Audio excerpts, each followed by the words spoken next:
Good morning, afternoon, and night, folks. Another episode of The Work Item.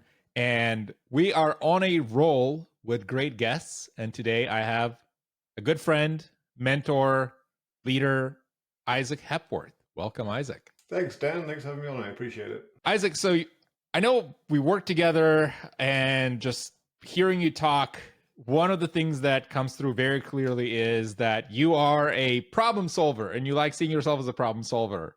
Why is that? Tell me more about that. Tell me more about that aspect of your career, being a problem solver. Dang, that is a great opening and really gets to the heart of things. So I think it's an idea that I've developed recently because I've had a generalist career of sorts. I started way back 30 years ago or so. I was writing code for a living. I was a software engineer, and then about 15 years ago, I switched to product.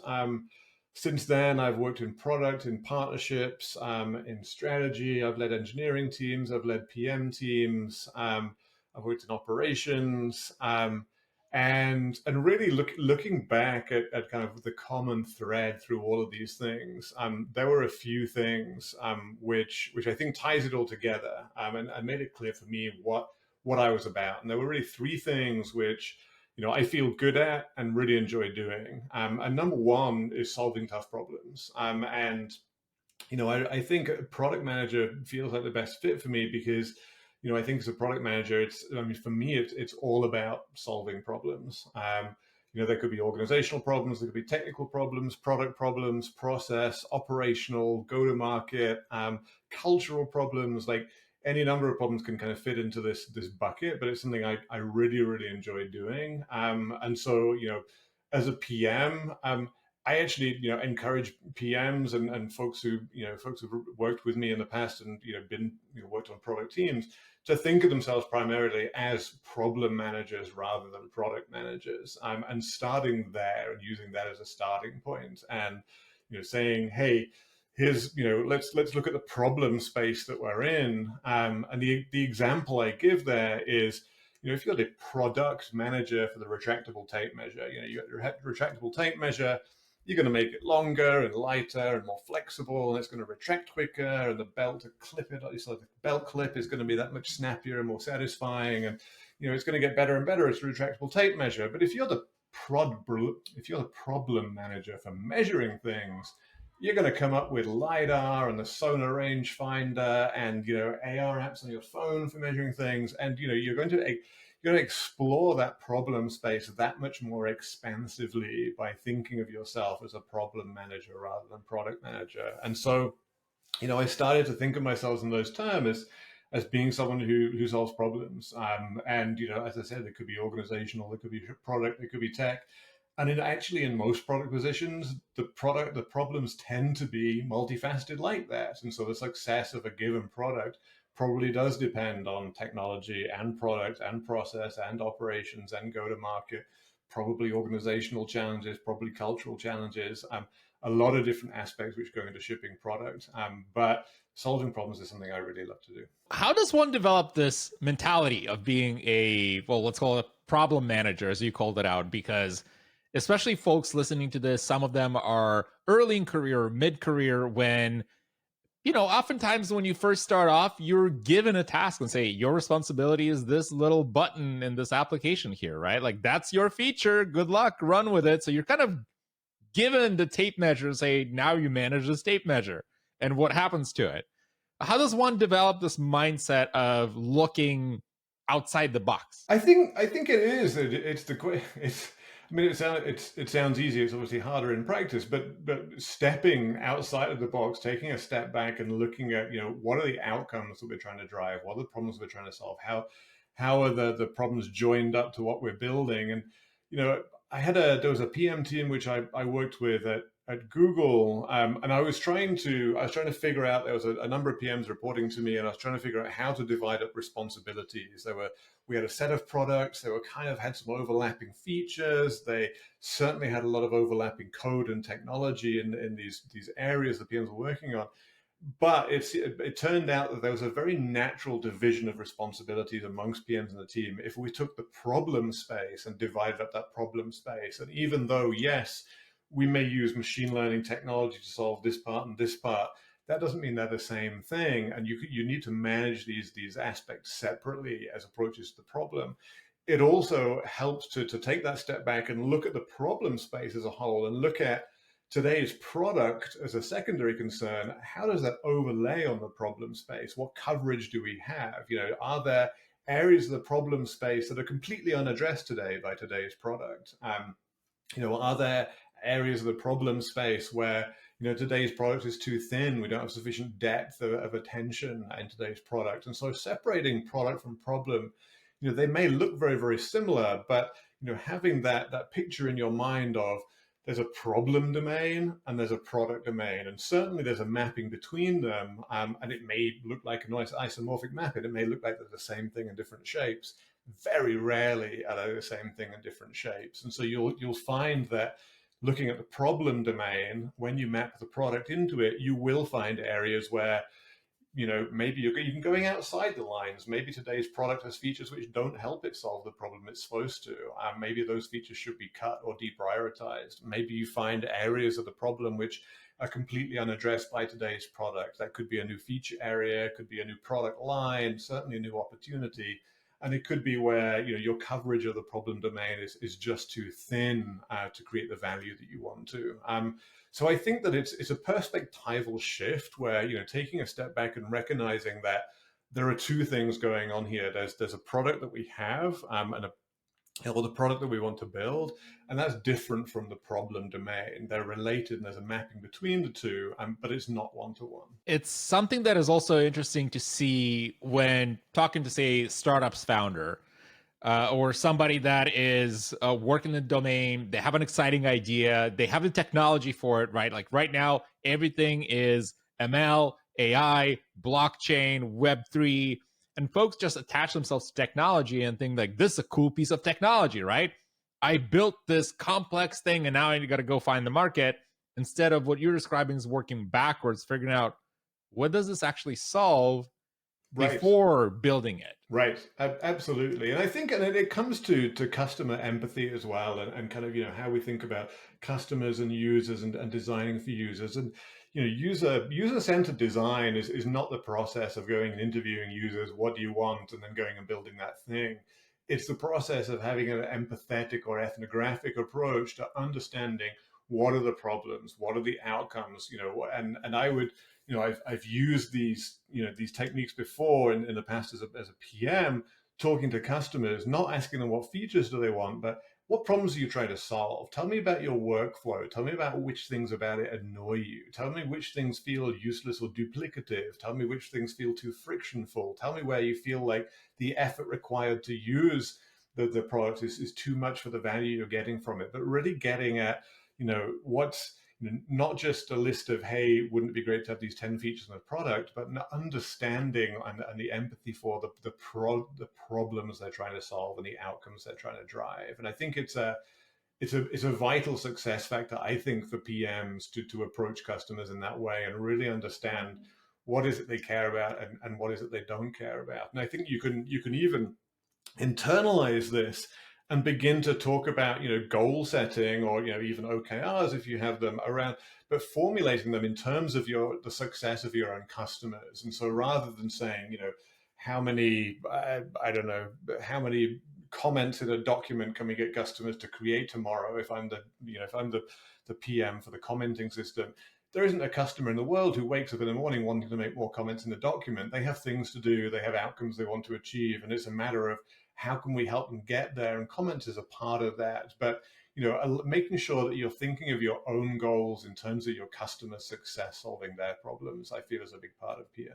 It's also the point about measuring the right things when you're talking to customers, because I remember having a conversation very early in my career when I was working on an email client, which shall remain unnamed, but it was basically the conversation around, well, the number of emails being sent is down, so we have to make sure that it goes up. But isn't this a little bit backwards, right? Like you're optimizing not for the problem, but Absolutely. for I want people to use my product instead of what are they actually doing? Absolutely. And we had an exact analog of this. I worked at Google way back in the day, 2006 was when I first joined Google. And I worked in the mobile team back then. And this was, pre-iPhone, pre-Android. This was putting little J2ME apps on mobile phones. And mobile search was, a separate product for Google. Then they had desktop search and they had mobile search. And we would, measure and pride ourselves on mobile search traffic and the number of queries per day going up. And then, it occurred to one of us, it might even have been me, but someone on the team was like, you know what we could really do to make queries per day go up? We could reduce search quality. We could make it harder to find stuff, and people would need to search more to find what they're looking for.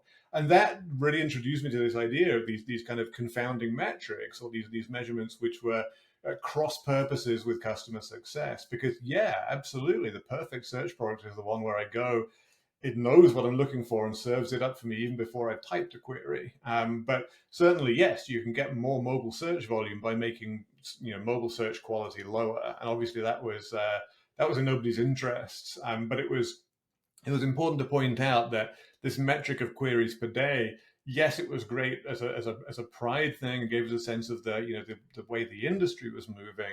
But in terms of what we did to the product, it wasn't an incredibly instructive metric, if that makes sense. So you're a prolific product manager, and based on this conversation, you paint this picture that product managers have to be aware and doing quite a few things, right? You have to be comfortable talking to customers, you have to be comfortable developing that empathy, but you also should have the product sense, you should understand how to build products.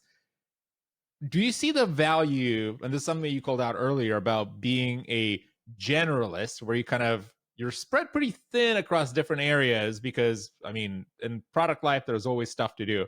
Or is there's more value in being a specialist, where somebody that says, I am good at this particular part of the discipline and just this? Where do you see that? Gosh, I've struggled with this then my whole career, and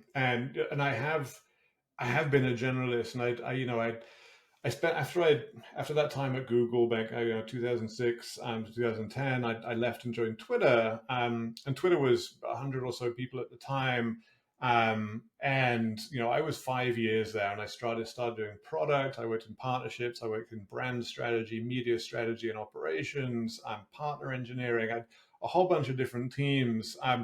And I ended up becoming known as a person who could make things happen and get things done at Twitter. And back in those days, there were a lot of really interesting things happening on Twitter, and celebrities popping up, and things happening with politicians. I got a chance to meet Obama and go to the White House.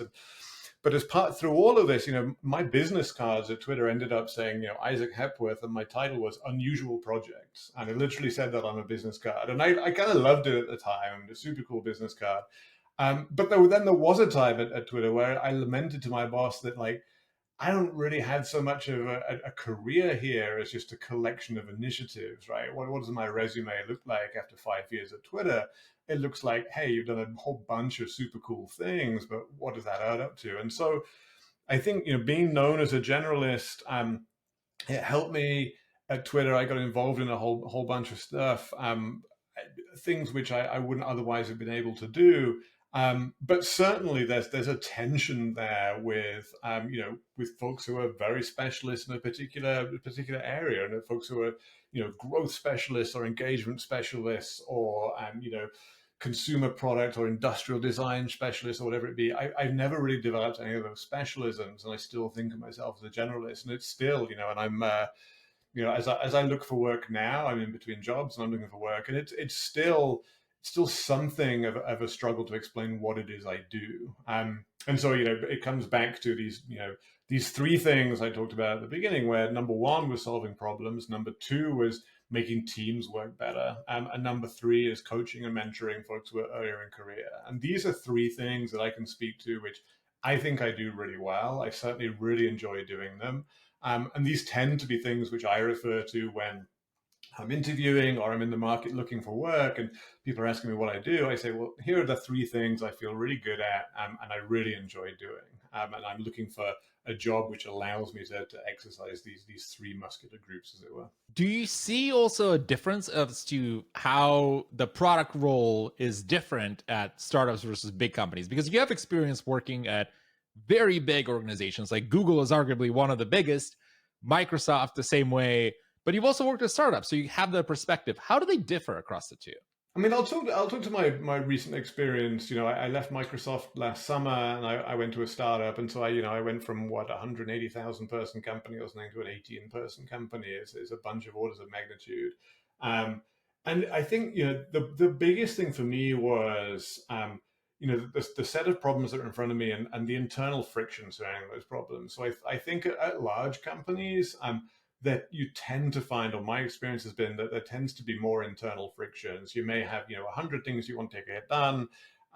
56 of them you're going to need to persuade these 4 VPs to fund them. Another 30 are stuck waiting for a reply from someone, and then and very quickly you get down to, okay, well, here are the 4 things which I can actually make forward progress on right now, right?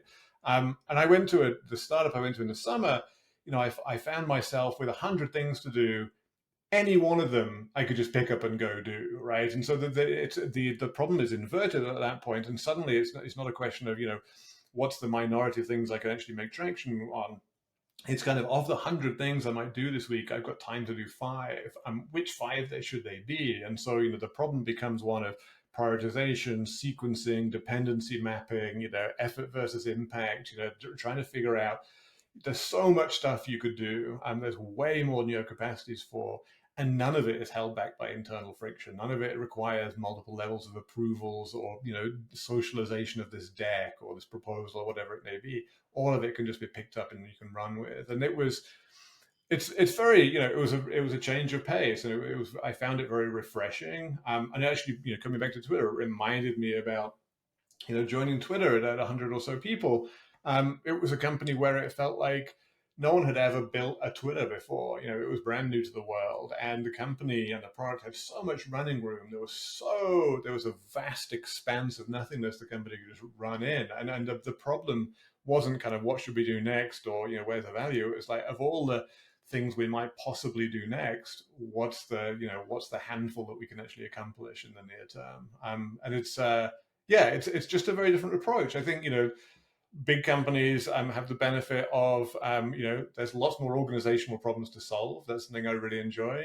There's teams which can be made to work better, and you can get a huge amount of impact through making teams more effective and more efficient. I take huge pleasure in that.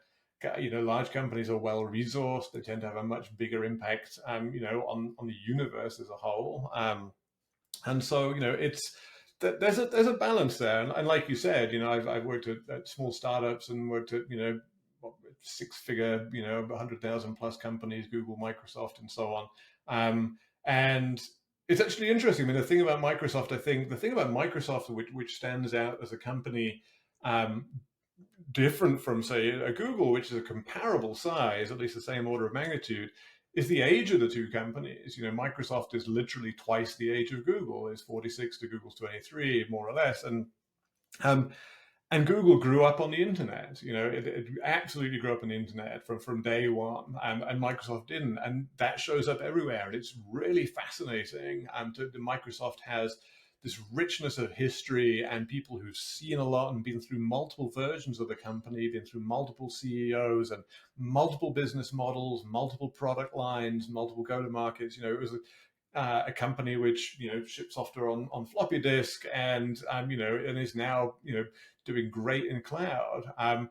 Google is very internet focused, has been from day one, and Microsoft wasn't. And I think Microsoft was the first tech company that I'd worked for that wasn't born in the internet age, and it was fascinating from that perspective to show how that shaped the culture, the leadership, the approach. I felt like I learned a lot there. It's a underrated aspect of, I think, working in product is that how much the culture of the company shapes the product role. No, absolutely. I mean, I think that's true as well. And I think Microsoft, again, being an outlier. I've been at Google, I've been at Stripe, I've been at Twitter, I've been at Silicon Valley startups, and Microsoft stood out as having a different take on the PM role, and kind of I think your program manager was my official title. Even though I styled myself product manager. But it's very, very interesting, and product management itself does. I mean, it's one of those roles which does take on very, very different shape. I was the first PM that Stripe hired back in the day in 2015, and I joined Stripe at 200 people. There were 100 plus engineers at Stripe when I joined, but I was the first, actual full-time PM that they'd hired. And it was kind of fascinating. You go to a company like that that's 5 years into its history, already rather successful as a company. What can you add as a PM? And so, my first few weeks at Stripe was helping Stripe to understand what product management was and what I was there to do, but also trying to intuit what was it that Stripe needed from product management. It had a product that was doing very well. It had a great reputation in the industry. It was doing great on all its core metrics. It had incredibly visionary founders. What should I, as a PM, be focusing on? Whereas you go to Google as a PM, you go to Microsoft as a PM.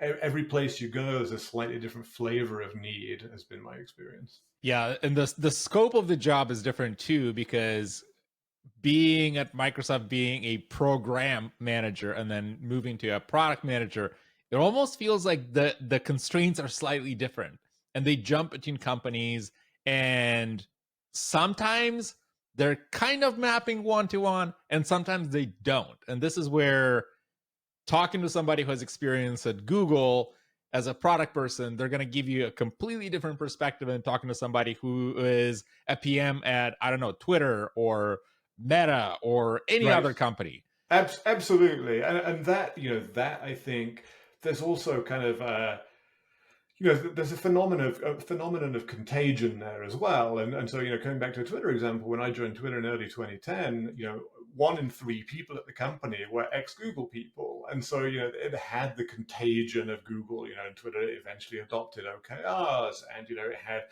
a similar styling of PM and a similar, kind of approach to how it was doing things. And, it felt very familiar as a company, if much, much smaller.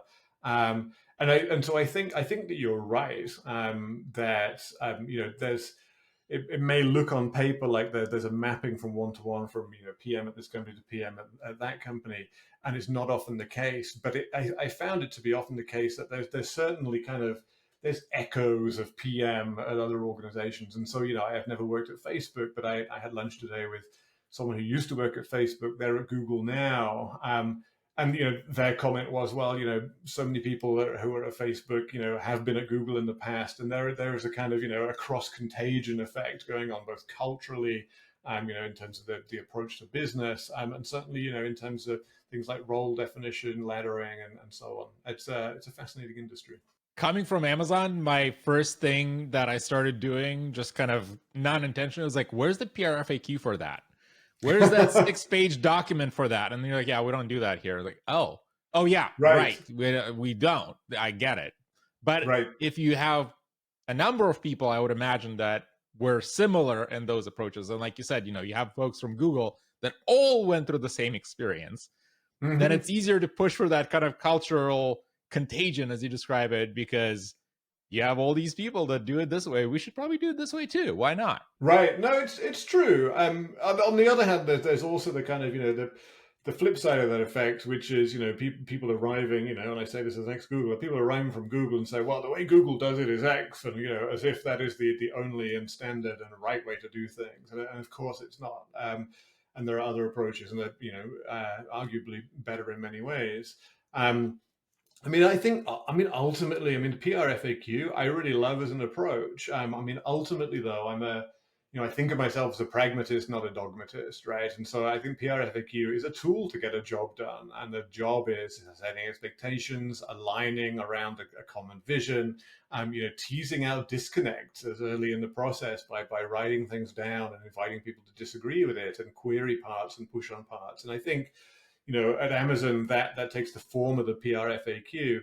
I think every company with its stuff together has some form of what is the artifact, or what is the vehicle via which we articulate our vision, talk about our immediate goals, frame the product in customers and the press's eyes, and also surface disconnects early on in the life cycle. I think every company has some way of doing that. I do admire Amazon's PRFAQ as a tool, but it is ultimately a tool to do the job. And there's other ways of getting that same job done.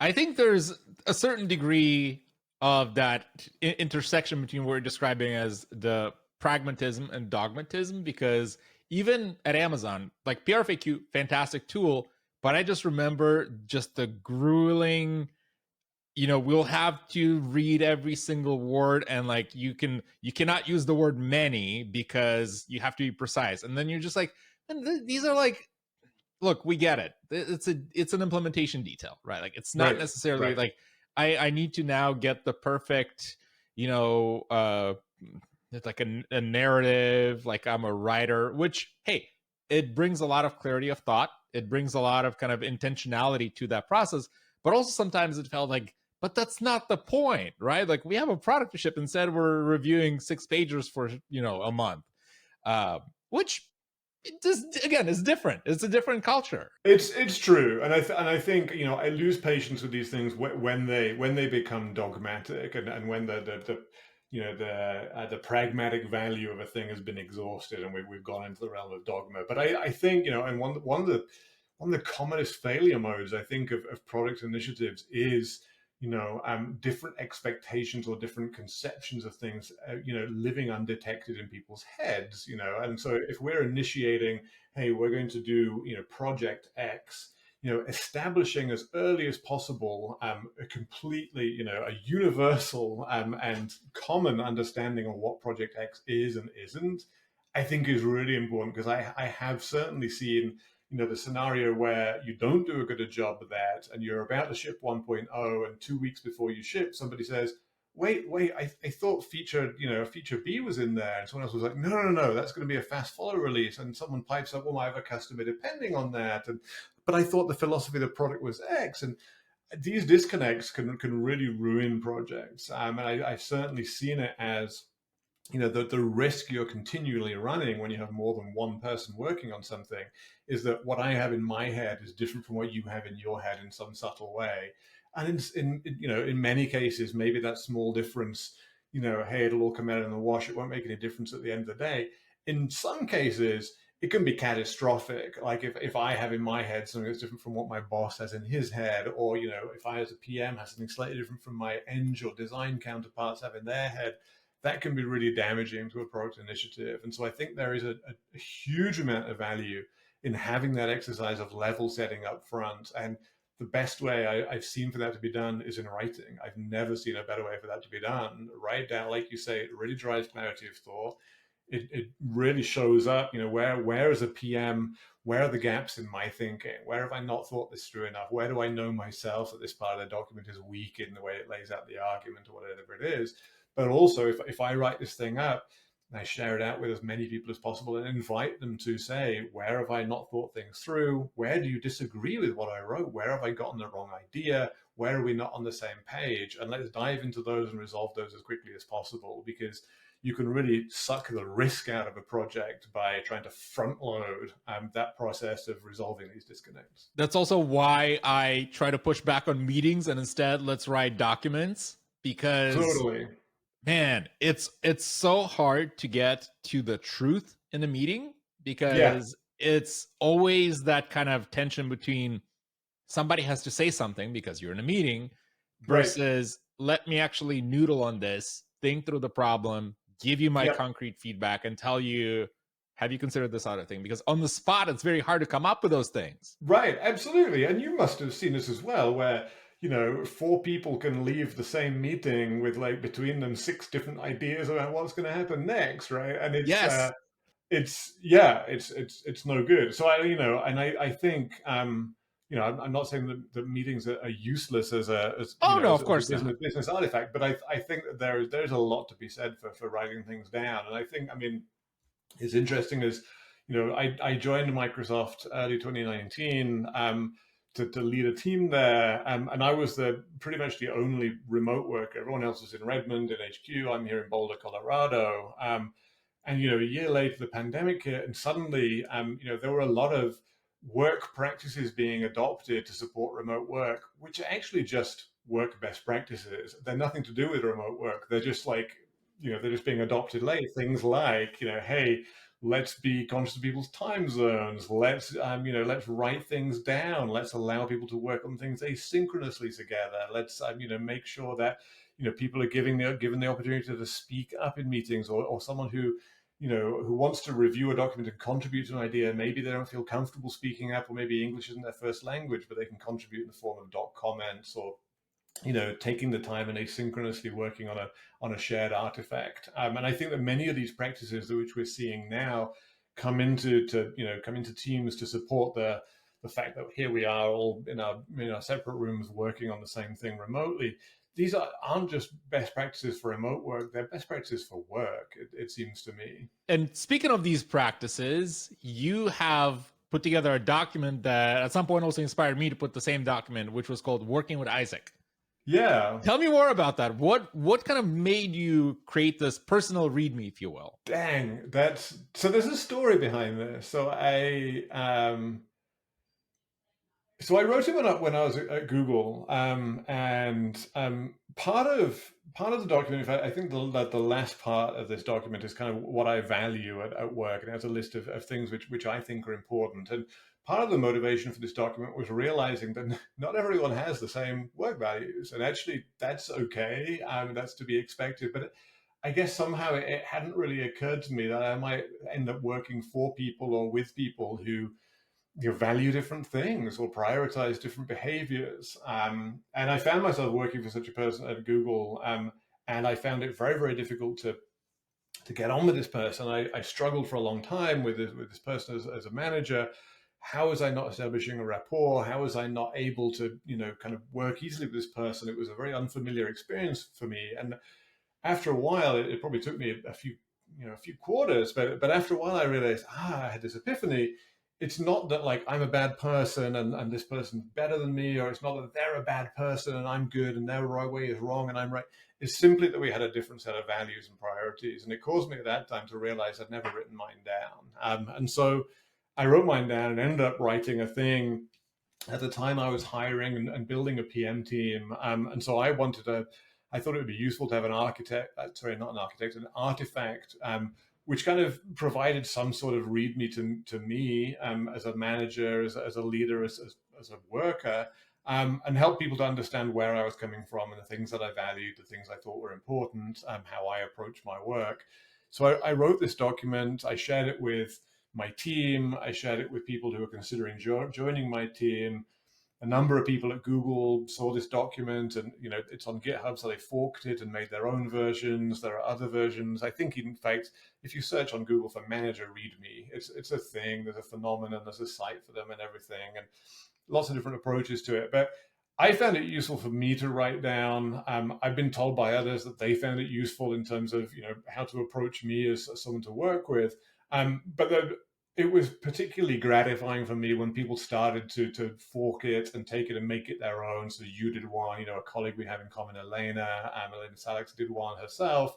A number of people have done others as well. And it's that was really gratifying for me to see it be useful for people to the extent that they wanted to make their own and benefit personally from the utility of having one of these things.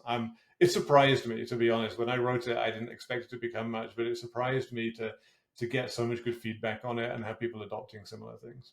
It's an extremely useful artifact. I'll put it this way. Even when I came to Netlify, one of the first things that I did was share one of these documents with one of the people that I work with. And to my surprise, they shared the exact same thing with me from their side. And I was like, wait, you did this too? Like, it's amazing because you read that and okay, here's what this person thinks about when they work with me, when they work with their team. Here's what their, even perception of, some folks have, I work through the day and I will respond to your emails at like odd hours. That's fine. You don't need to have the pressure to respond. Right. Like, just verbalizing that is so important, because then you're like, oh, I get it. That they don't expect me to do X, Y, and Z, and they have the same expectation of me. Absolutely. I think that like you say, level setting of expectations, and again, it just comes to that. It comes back to that notion that what lives in your head is different from what lives in my head, and kind of having some writing that we can both look at, which is a crystallization of agreement or a set of expectations, or some kind of operating principles that we can share between us is really valuable just from the perspective of clarity. So valuable. So Isaac, if you look back at your career and everything that you've done, what's one piece of, let's call it unconventional advice that you would like to share with folks listening to this that is, the way I frame it usually is that it's not something that you'd read on a blog post because not a lot of people talk about it, or maybe it's that common. What would that be? I come back to where we started about problem management and encouraging people in product positions to think hard about what the problem domain is and think hard about how their product maps into it. I found that personally just an incredibly instructive and useful and practical technique for having new thoughts about your product. And being able to generate new ideas within the problem domain, which then you can translate into the product domain and go build. And so, although we talked about it before, and so it's it's not new here. I think that for me, that realization that the problem and the product are two separate things, and great products have really wonderful mapping onto the problem domain. They are ultimately two things, and you've got to think about them separately. And it was useful for me as a product manager. It was very useful for me as a manager of product managers. I had a manager at Google who came to me and said, well, look, you're a senior product manager, you're experienced, and so you can take on a lot of scope. So I'm going to give you these 17 things to look after. And they were 17 very unconnected things. They were all over the place in the problem domain, not joined together, each occupying their own island. And collectively, the size of these things was appropriate in terms of a scope, but the fact that they weren't connected together made them completely untractable. And so I said, I can't take on all these different connected things.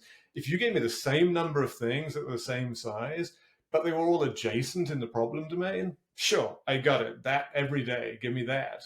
But realizing that, again, coming back to thinking in terms of problem space, the connectedness of things and the adjacencies of things in the problem space make them that much easier to reason about. And when I was asked to reason about and manage a whole range of things that were unconnected in the problem domain, it became impossible for me to do. And so I think my unconventional or maybe conventional but slightly boring advice is think about problem and product differently. Product is one attempt to solve a particular problem. There are many different ways you could solve that problem. There may even be ways to avoid the problem entirely without product or without technology. It may be that, hey, we can solve this problem with better documentation. We can solve this problem with better process. We may not need to build anything. And so thinking hard about the problems that you're solving and what tools you're going to bring to bear on that problem, whether they be process or operations or technology or documentation or training or reinventing the problem itself. I think this is great advice. I think it's very unconventional because not a lot of folks focus on the problem, and it's often, like we talked about, it's folks start with technology and this is a cool thing. I'll go find customers instead of why is that important? So this is great. True. Very true.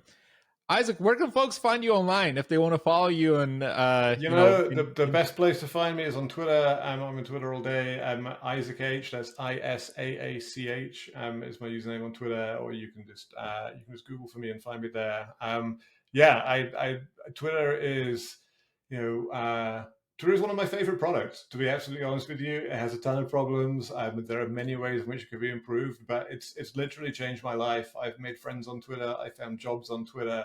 The best job I ever had, I think, was the 5 years I spent at Twitter, working at the company. And it was interesting, even over the last 12 years to see, Twitter the team, Twitter the company, and Twitter the product, which at the beginning were all one thing, it went their separate ways. I'm rambling now. You definitely ought to cut this stuff out. Absolutely not. This is fantastic. I love this. I love this Twitter at Isaac H. Isaac H, a must follow. Isaac, thank you so much for being with us today. Thanks, Dan. I appreciate you having me.